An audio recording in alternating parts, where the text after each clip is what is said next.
जय श्री राम दोस्तों, मैं रीना चौहान आप सभी का स्वागत करती हूँ लड्डू गोपाल जी का यूट्यूब चैनल एसआर के टिप्स में। कैसे हैं आप सब? आशा करती हूँ अच्छे होंगे।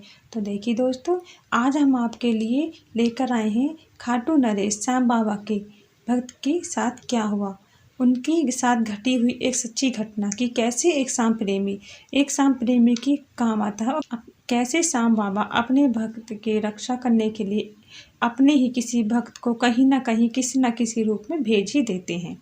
तो कहानी को पूरा ज़रूर सुनिए। अगर कहानी पसंद आए तो कमेंट करके ज़रूर बताइएगा। तो चलिए शुरू करते हैं। तो दोस्तों, कहानी कुछ इस तरह है कि आनंद नाम का एक बड़ा ही सज्जन लड़का था। वह कभी झूठ नहीं बोलता था, भगवान पर बहुत ही भरोसा रखता था।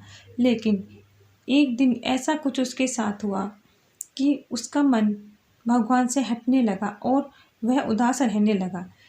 आनंद का काम गाड़ी चलाने का था। वह ओला में गाड़ी चलाता था या कोई बुकिंग भी लेकर जाता था।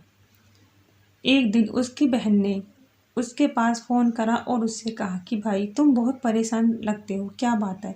उसने कहा कि दीदी कोई बात नहीं, लेकिन मैं भगवान से बहुत नाराज़ हूँ। पता नहीं मेरे साथ ऐसा क्यों किया। फिर उसकी दीदी ने कहा कि देख भाई, किस्मत में जो होता है उसे कोई नहीं मिटा सकता। जो हमारे भाग्य में लिखा है वो तो हमें भोगना ही पड़ता है। फिर भी मेरे कहने से अगर तुम्हारे मन को कुछ शांति मिलती है तो एक काम करो कि मैं खाटू श्याम बाबा की बहुत अच्छे से विश्वास रखती हूँ और मेरा बहुत ही उन पर भरोसा भी है। एक बार मेरे कहने से उनका कोई भी भजन चलाओ तो तुम्हारा गुस्सा भी शांत होगा और तुम्हें कुछ अच्छा सा भी लगेगा, तुम्हारा मन का बोझ भी हल्का होगा। मेरे कहने से एक बार उनकी कहानी की कथा सुनो और उनके भजन सुनो तो शायद तुम्हारी परेशानी कुछ कम होगी। उसने कहा ठीक है। जैसे ही उसने खाटू वाली नरेश श्याम बाबा के भजन सुने तो उसे बहुत ही आनंद हुआ और अगले दिन उसने अपनी बहन से कहा कि दीदी, ये खाटू नरेश कौन है? इनकी कहानी सुनकर मुझे ऐसा लगता है कि पता नहीं दुनिया में स्वर्ग ही है तो बस खाटू में ही है। पता नहीं क्यों इतनी मन उनसे लग रहा है, इतनी लगन उनसे लग रही है। मन करता है कि आज ही खाटू जाऊं और बाबा शाम से मिलकर आऊं। उसकी बहन ने कहा कि भाई, अगर तुम्हारे मन में उनके प्रति इतनी भावना है, इतनी लगन तुम्हारी उनसे लगी है भजन सुनकर, तो बाबा का नाम जपते रहना और मेरा पूरा भरोसा है कि उनकी कृपा तुम पर जरूर बनेगी। जो भी भक्त श्याम प्रेमी होता है वो ऐसे ही पागल दीवाना बन जाता है। उसने कहा हाँ दीदी, मैं पागल और दीवाना ही बना हूँ अपने श्याम बाबा का। मुझे मिलना है, मैं कब और कैसे मिलूँ?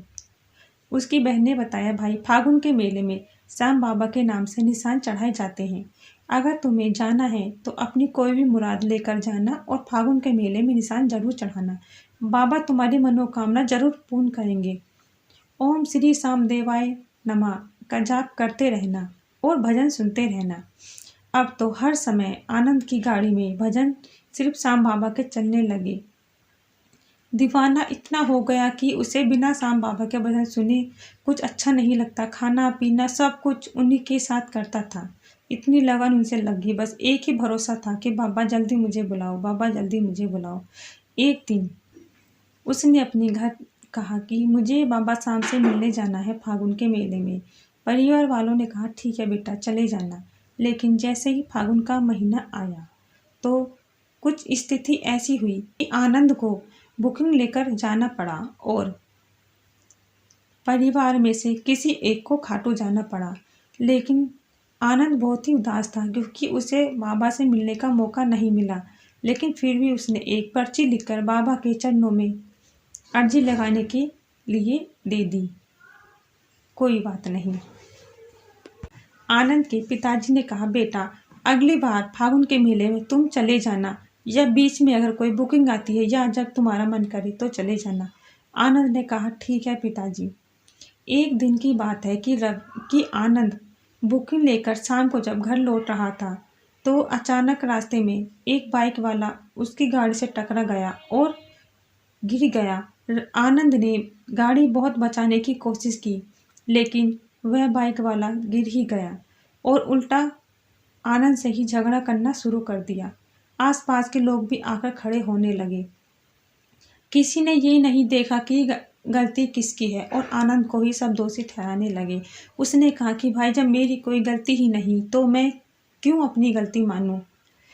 बहुत देर बहस होती रही और बात ज़्यादा बिगड़ गई, लेकिन आनंद के मन में साम बाबा का भरोसा था। उसे मालूम था कि मैंने गलती नहीं की, बाबा मेरी मदद जरूर करेंगे।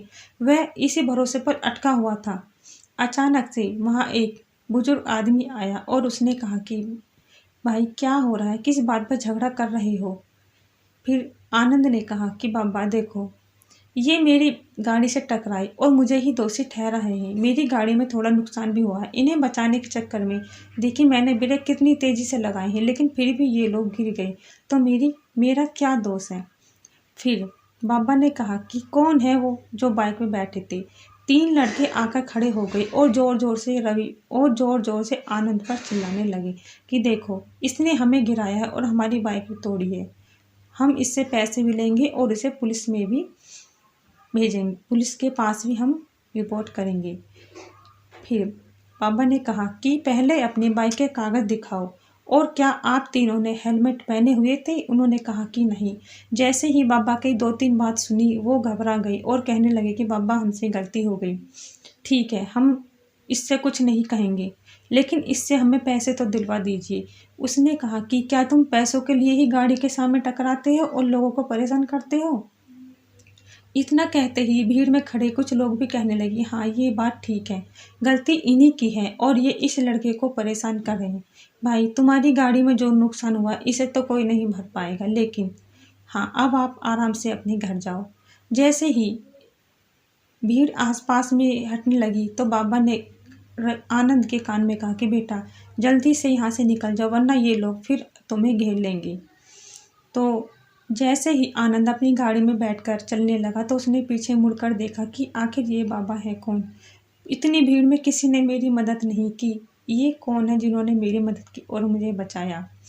जैसे ही आनंद ने पीछे मुड़कर देखा तब वो बाबा मुस्कुराते हुए आनंद को पीछे से मुड़ते हुए देखते जा रहे थे और बाबा ने हाथ से बाएं बाएं करके आगे चलने लगे और आनंद ने अपनी गाड़ी में जैसे ही शाम भक्त बाबा का गाना चलाया और आनंद से प्रफुल्लित हो गया। आनंद ने घर आकर यह कहानी जब अपने घर वालों को बताई तो उन्होंने कहा कि साक्षात बाबा ने ही किसी भक्त को भेजकर तुम्हारी रक्षा की है। बाबा अपने भक्तों की सदैव ऐसे ही रक्षा करते हैं। तो जोर से बोलिए जय श्री श्याम, जय श्री श्याम, राधे राधे।